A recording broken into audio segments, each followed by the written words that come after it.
maa ngi leen di nuyu bu baax a baax a baax di la ziar pour man yaa ngi Makka. bëggoon ngaa def damaa gis ay naar rek pour man Makka nga def madame Cissé. madame Cissé yaa ngi ma doon dégg. waaye laa dafa doon jëw madame. waaye ay kidnapping sentimental. Ay kidnapping sentimental leen doon def ay séquestration sentimentale. madame Cissé bàyyi si nga nekk waa ji balaa ñu la kaa joxaat fii lañ koo téye fii lañ koo téye ba ci kanam mais di nuyu suñu waa ji Noreyni ca Maroc waaw moo def marakis yi maa ngi koy nuyu bu baax a baax a baax talibé borom daaru la waaye ku baax di ko nuyu talibé Serigne Ousmane Mbacké Noreyni ñu ngi ko ziar bu wér a wér ca Maroc. nooy tranché actualité bi jëm ci secrétariat général Nations Unies. Ouais. Non, position yi ci dégagé. Personnellement, je n'ai pas entendu le président Macky Sall déclarer officiellement sa candidature. Donc dañuy wax ci ay hypothèses rek. Parce que bon, l'information à mon avis n'est pas officielle. Mais j'ai vu mon ami Siré. Notre grand Siré. Siré, un acteur du projet taxaw ci bokk ci la coalition Diomaye. Mais approche bi mu jël man daf ma yëm parce que bi ma déggee ma ne mais finalement xanaa Macky Sall moom il fait l'unanimité nee na CEDEAO CEMAT Union européenne les pays du Golfe Siré daal cité na ñëpp ne ñoo ñëpp Macky Sall la ñuy cité mais kon kay moom Macky Sall gagné na ba pare di waaw loolu lu may mën a téye parce que it bu ñu nee diw baax na lan la ñuy njëkk a laaj fii nag moom wax dëgg yàlla Macky Sall li mu fi am ci passif waaw wax dëgg yàlla loolu pour man munoo ko gàll sa borom ba pare bëgg a dem gisaat naa beneen xarit Karim Xurum Xaq mu ni arrestation yii di am qui concerne les ministres de son régime moom nee na Macky Sall bu yóbbee dossier boobu noonu da koy crédibiliser mais quel est le rapport amul benn rapport c'est-à-dire lii xew fii nii nañ xool ndax dafa am dara lu ci jalgati yoon benn ñaareel ba mooy ay nit même bu doon sax dañ leen arrêté de manière arbitraire loolu lu muy wut ci candidature Macky Sall amu ci benn impact. Donc léegi nag candidature bu dee effectif na dañuy xool moom yan atu la am en matière de liberté démocratie liberté d'expression ak démocratie le bilan est catastrophique pour Macky Sall li mu fi arrêté ci ay délits d'opinion kenn xamul lu mu toll benn ñaareel ba moom mooy les crimes yi nga xamante ne dafa xew sous son magistère te amul enquête amu ci benn bu ci am enquête combien de morts du temps du régime de Macky Sall on parle de plus d'une 80aine mais man leer na ma ne ëpp na ko am na benn bu ci am enquête est-ce que élucidé nañ ci benn leer na ñëpp ne Babacar dañ ko rey leer na ñëpp ne Cheikh Wade Cheikh Diop Idrissa Goudiaby ñoo ñëpp leer na leen ne dañ leen a rey ce ne sont pas des morts naturelles loolu moom ñëpp leer na leen mort doo yoo xamante ne amul coupable amul enquête amul sax une volonté d'éclaircir li xew donc ci côté boobu rek moom parcours am gàkk na bu yàgg waaw waxatuma la ak nag ki nga xamante ne ba mu toogee ba muy jóg mayul benn opposant mu bokk élection Macky Sall bi mu gagné 2012 2013 mu jàpp Karim Wade 2016 la ko bàyyi exilé Karim bokkul élection ba tey Khalifa Sall bi amoon envergure malgré que muy wax affaire caisse d'avance c'est vrai ou c'est pas vrai la volonté de Macky Sall c'était de l'éliminer parce que xamoon na ne Khalifa Sall aussi amoon na envergure gagné bi ñu yegsee ba 2019 mu gagné élection ya ñooñu perte aura au profil de Ousmane Sonko il l'a éliminé une personne d'aussi antidémocratique ñemewul affronter benn adversaire am ci élection musul am ñi am envergure ci ay élection yu mu dem jàmmarloo du Karim du Khalifa du Ousmane Sonko du kenn ku mu jàkkaarloo kooku lan la war a mën a jiite mbootaayu xeeti ki nga xamante ne la gestion d'une nation a failli sombrer ñu jox ko les Nations Unies loolu xel nangu na ko benn nation lañ ko jox la nation a failli sombrer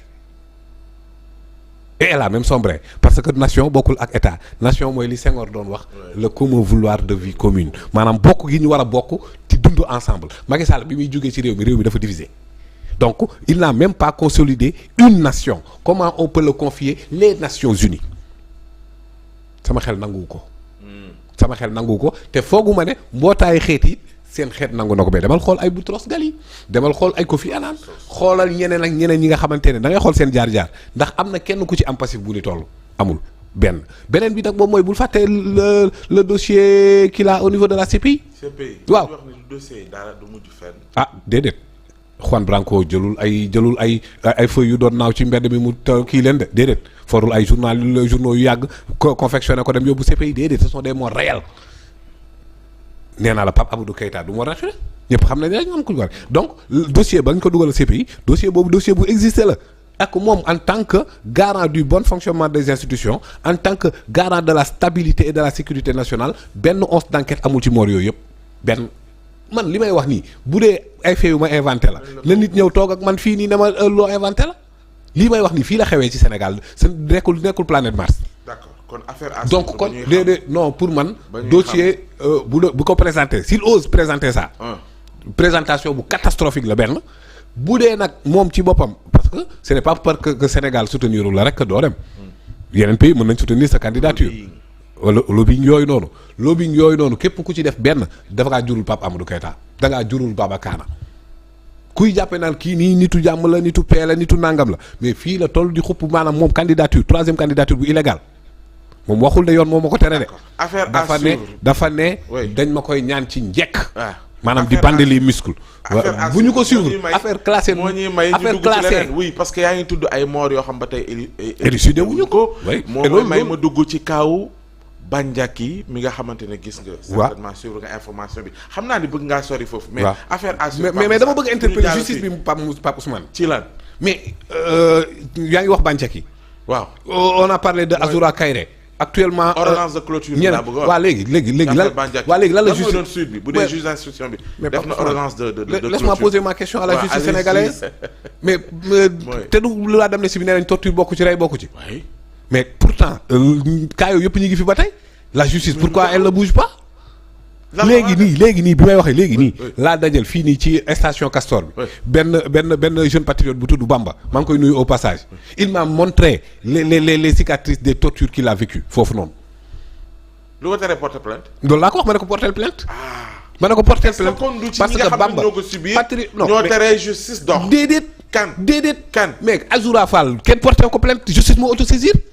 mais justice bu mënee autosaisir ci saaga bu ñu saaga Macky Sall procureur yi ngay waxal waaw procureur bu mënee autosaisir ci saaga bu ñu saaga Macky Sall waaye wax dëgg yàlla war naa mën mil bi ci rey bu ñu rey Sénégalais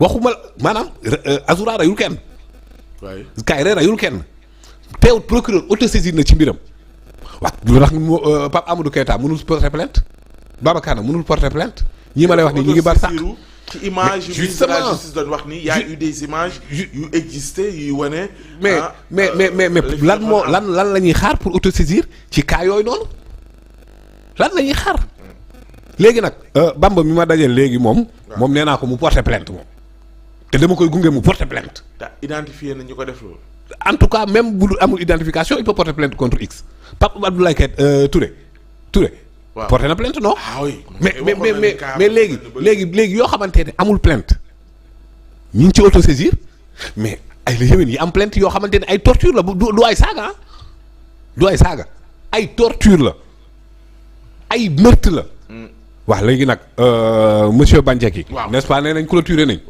on y va en procès donc non déet bu instruction jeexee kay procès mooy suite bi moom non parce que en fait juge d'instruction bu paree li muy def day def ordonnance de renvoi contrairement à une ordonnance de non-lieu ordonnance de renvoi boobu moom mooy saisir la juridiction de jugement bu boobaa l'audience est publique lu ko ci mën a xaar ci li ñuy wax ay détention d'armes loo xam tegul ci yoon non tout dépendra de li ñuy débattre devant le juge parce que en fait juge bi fondewul sa décision sur ce que l'on discute sur radar oui c'est clair il fonde sa décision sur la base de preuves débattues devant lui donc monsieur Bandiaki ak le parquet les preuves débattues devant le procureur devant le juge loolu moom mooy fait fii pour que ñu mën a xam lan mooy suite am mais quand même il faut souligner que ce sont des infractions ce sont des chefs d'inculpation lourdes oui. Voilà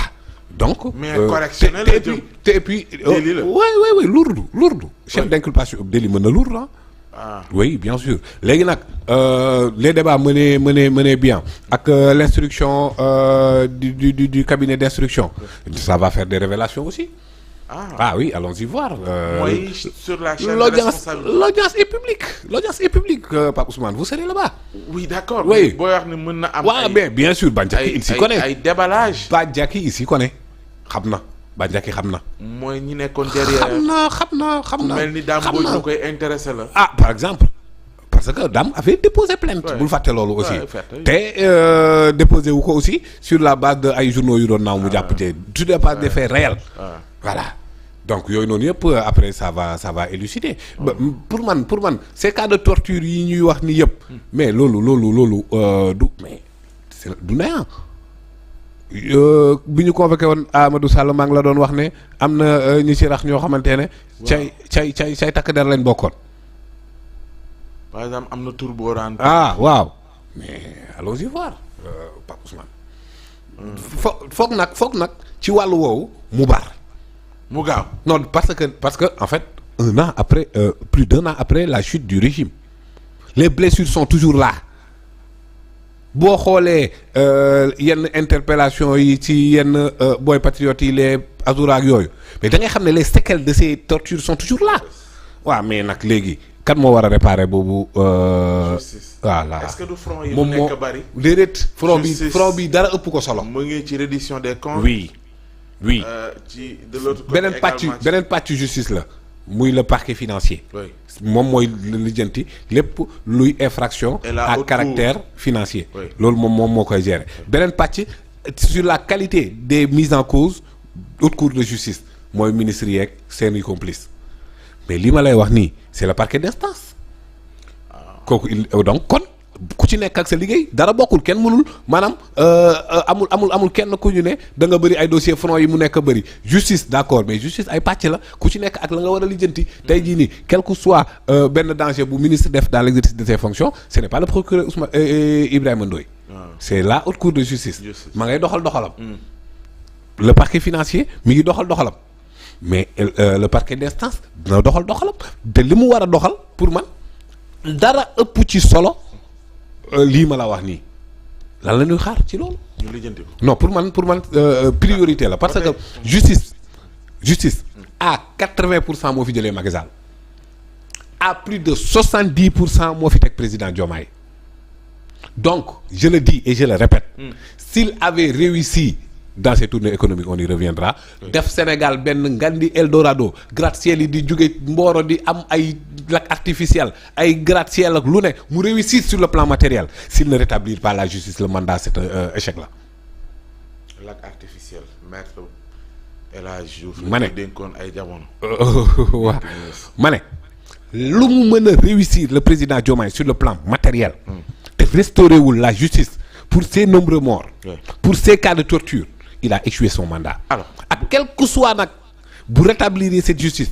delloowaat ña nga xamante ne seen ak seen yelleef ba pare situer les responsabilités ci li nga xamante ne moo xew Sénégal pour man à 95% il a réussi son mandat. mais li feeñagum ci registre justice dalalul sa xel. ci reddition des comptes bi li nga xamante ne. oh bien sûr non enquête.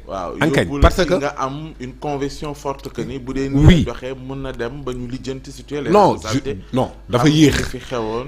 moo waral sama inquiétude.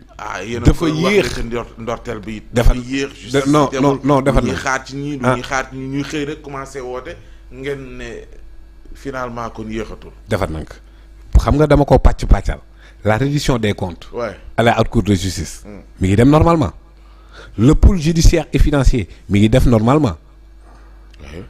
donc li ma wax ci yéex mooy ne conseil constitutionnel nee na amnistie bi emporté wul benn cas de torture emporté wul benn crime de sang donc depuis amul benn acte sur le plan procédural bu ñu teg dans ce sens-là leer na te avant ça.